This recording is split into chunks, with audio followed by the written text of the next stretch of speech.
Perspecto is a perspective-shifting puzzle game that is reminiscent of a bunch of different puzzle games mixed together. In Perspecto, you are presented with a different shape each level that is usually coloured in some specific way. Along the top of the screen is your target shape, so you need to turn, twist, and maneuver the shape in front of you to reach your goal. At the start, Perspecto has you just moving the shapes up and down, left and right, altering your perspective subtly, but after the first few levels, it introduces a far deeper, more frustrating puzzle element. If you played one of those slider puzzles while waiting for your grandmother to get ready, you'll immediately understand.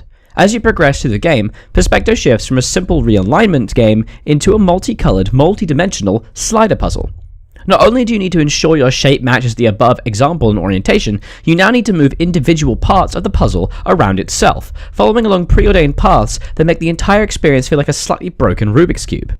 Some pieces can be moved, but some cannot, so you are forced to move the pieces based on what the game has decided you are able to do. This is immensely frustrating, but also a lifesaver. Though it's annoying to march to someone else's tune, having only a specific direction to go in means that there is a limited number of things that you can screw up. By a process of trial and error, you'll get there eventually. Perspecto obviously seeks to intrigue the player with its gimmick of different perspectives. There are plenty of times when you'll solve a puzzle and receive that "oh, of course" moment. The answer was right there all along, you just need to look at it from a different angle to finally get it. This kind of aha is precisely what many puzzle games seek to create, the sudden feeling of satisfaction mixed with the pleasure of a job well done. If you use that feeling as the measuring stick for success in a puzzle game, then Perspecto is a fantastic success. However, it suffers beyond that because of the irritation in attempting to solve the slider puzzles. No one would ever admit to actually enjoying slider puzzles, that the game designed to be played when you have nothing else to do.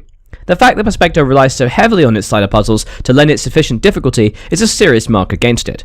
When playing Perspecto, you know you're enjoying yourself, know you're approaching success at the end, but you're also so bored at the thought of solving the damn slider puzzle.